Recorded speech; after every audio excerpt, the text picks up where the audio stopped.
Hi, welcome to this video from Lake Vyrnwy, where today I'll be showing you a series of images from around the lake.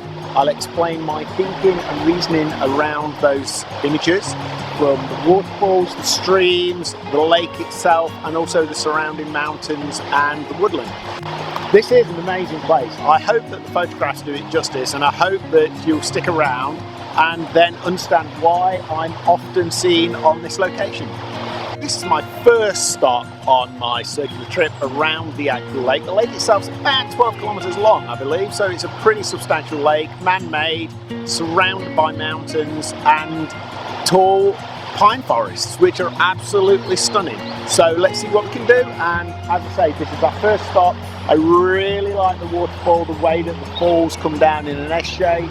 We've got the tree framing it at the top, and we've got the leading lines of some of the rocks. Zooming in on the falls, we can more clearly see the defined S of the water line. So let's get down there and take some pictures. I'm down by the stream now. You can see the waterfall in the background. The stream's not too deep, so we can be able to get in there a little bit. And it's time now to get the feet of the tripod wet, and hopefully my feet will stay dry. So enjoy the next few images that I'll be capturing at this location. This first shot of the waterfall was shot at 90 degrees to the fall line, so the eye is led from the bottom left up through the flow of the waterfall, and then the parallel lines of the rock lead us and constrain us to the image, creating a nice wide landscape image of a waterfall in a forest setting. And here, the waterfall is framed at the top by the branch, and the balance of the image is created by the water at the bottom and the darkness beyond the branch, using an exposure of around half a second for the image. I'm now down at one of the bird hives that are scattered around the lake. There's not so many birds today, but what I will do is show some photographs that I will have taken on a previous visit to this location of the beach. When the water level was low, there was a beautiful beach here. Here, the autumn colours give us a great effect under the blue skies, and the leading line of the shore pulls the eye into the image, into the distance, along the lake line. This leads us into a balanced image, both on the hillside and also within the reflection of the autumn coloured layers. Autumn is an amazing time to get reflection shots. Here we have a classic reflection on the lake, framing the colours of autumn by the green pine trees at the top and the bottom, giving the image balance.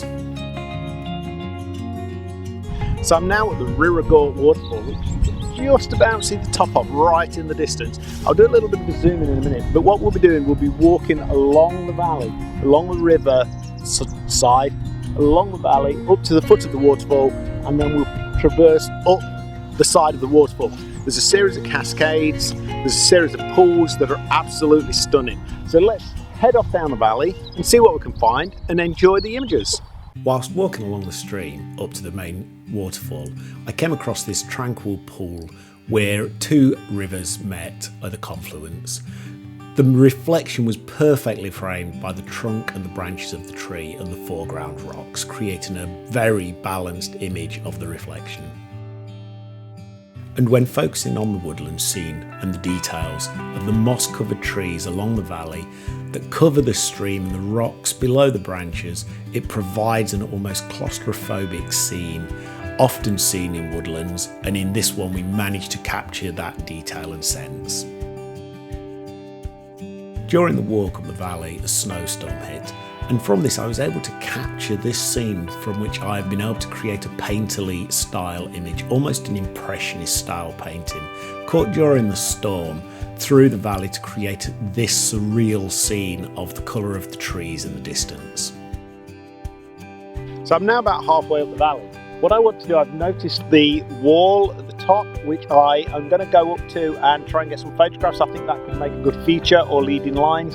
And also there's a lot of trees scattered around the hillside that are standing alone or in small clumps. I'm going to try and see what I can do with those as well.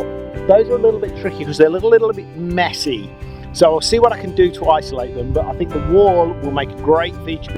On the slopes of the valley was this lone tree with sharp contrasting colours, and with the subtle defocus of both the foreground and the background, it creates a strong sense of space and really renders the colours of the tree during autumn very strongly. As we got closer to the waterfall, we could now take an image with the full layers of the waterfall, and here I've been able to capture the autumn colours. These serve to frame the waterfall as the subject of the photograph, but also with the wall in the foreground to draw a line underneath the fall of the waterfall itself. This short video shows the various aspects of the waterfall that I was looking to capture in close-up, rather than just use the normal long-range full waterfall angles. I was looking for details in the cascades, falls and pools. And this one really caught my eye, the way the water came in, hit the rocks, changed direction and the colours of the moss. And here we have that waterfall captured using an HDR high dynamic range merge. Because of the contrast of the waterfall and the rocks, this was required in order to get the detail in both the waterfall and the rocks themselves. I'll be doing a video on high dynamic range merging and exposure blending and exposure bracketing in the near future, so subscribe now to get notification of when that is dropped. And when on location, I noticed these ripples of a small run out into a deep pool within the waterfall. It's important when on location to really look at the detail, and this abstract image captures those ripples really clearly and create this abstract image. And a trip to Lake Vyrnwy in Wales would never be complete without some image of the sifting tower where the water is extracted from the reservoir. For this image, I waited until the sun was highlighting the valley in the background and the trees in the foreground were in shadow, so that it really highlighted the sifting tower structure.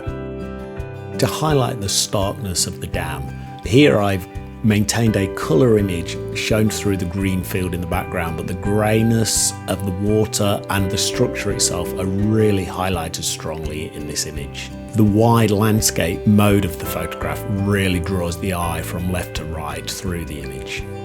I hope that this whistle-stop tour around such a beautiful place as Lake Vyrnwy has really inspired you and given you some tips and tricks to use on your next landscape photography trip, or even just to visit Lake Vyrnwy. If you enjoyed this, please like, subscribe and share the video. Your support for the channel is very much appreciated. Thank you.